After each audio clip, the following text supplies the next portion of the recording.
Hey, what's up, guys? So I went and saw the movie Ambulance, and this is the first Michael Bay movie I've seen in quite some time, and now I remember why. So basically, this movie follows two brothers from a family of a famous bank robber, and one brother went into the family business, and the other went into the military. And when one brother has money troubles, he turns to the bank robbing one, and they do a bank job together, and that leads to a whole bloodbath. And the two escape in, you guessed it, in an ambulance, and this leads to an hour and a half chase all throughout LA. This movie is kind of split into two parts. The first part being a bank robbing movie, and the second part being a whole car chase one.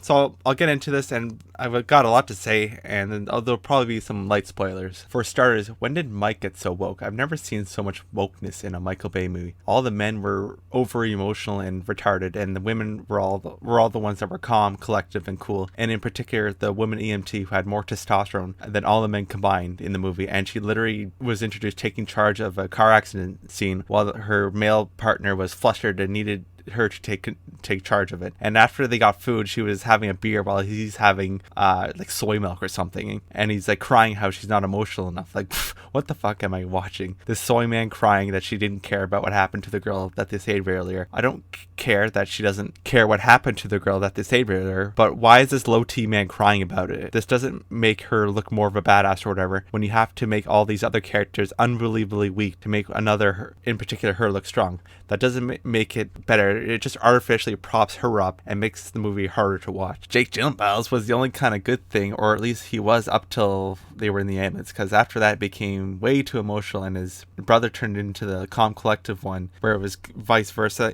while they were doing the bank robbing, and he was just a grunt, and he was just like a grunt level guy, and how he turned into this ultimate wheelman, outmaneuvering all the cops, like all the cops were like stormtroopers crashing into everything, and when all he did was like a left turn or hit the brakes, because there was literally crashing into everything while they were doing all these maneuvers in a big ass ambulance. And I'm just gonna say it because I was thinking about this. You'll notice how most of the white characters are either made of soy or unstable, while all the black or women or slightly tan, whoever, are the heroes, competent and stoic. And oh my god, the Jabba the Hutt creature they had in the mobile command center drive around in with the discounted Sicario crew, like you just watch Sicario and it's like, I like I like that, and he just kind of shoehorned them in there to hunt them down, because I don't know, but it was just a bad idea and stupid, and every trap they put out they easily got out of. And because there's an injured cop and the strong woman EMT girl is in the back, the cops aren't going to do anything, so there goes any tension. So basically we have an hour plus chase with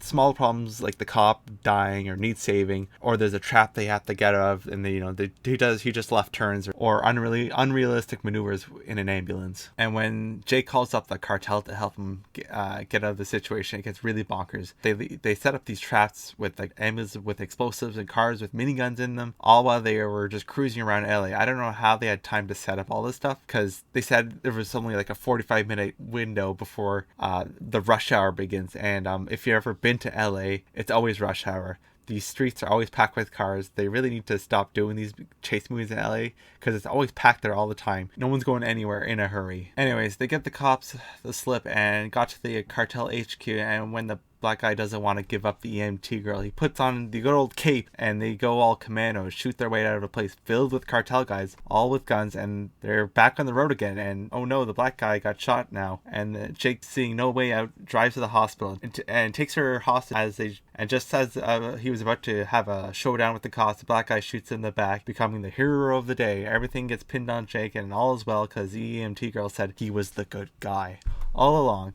Yay, what a happy story. Oh man, this was a hard one to sit through. Being way too long for what it is. It's over 2 hours, and there's so much unnecessary stuff that floats out of this movie, and with no actual real characters to get behind, propped up fake ones, a story with as much tension as a wet noodle, and an ending with, yay, we defeated the bad white man. I'd say just skip this one. It's a bad action movie with boring action, way too many drone shots. Someone needs to take away these drones from Mike, because there was way too many, and there was a lot of shots that just had a lot of cutouts that you wouldn't get with a stationary camera on a track. So to sum it all up, we have a tensionless chase movie that's way too long, led by an unhinged Jake Gyllenhaal being chased chased by a knockoff Sicario crew, while all the minority characters are portrayed as the good ones, while all the whites are the bads, or are so pumped full of soy it's coming out of their eye holes. And in the end, he just gets gunned down by Simpus Maximus. What a disaster, Michael. Michael has a lot of misses, and more misses than hits. And this one doesn't make it to the board, because usually with him, he usually has at least good stunts and explosive work. But even those weren't even good. So I say you're better off just skipping this one. There wasn't even anyone in the theater. It was just me and my buddy. And on opening weekend, when you only have me and another person in an IMAX, it's destined to fail. Anyways, thanks for listening. Comment down below, like, and do all the things. And I'll see you next time.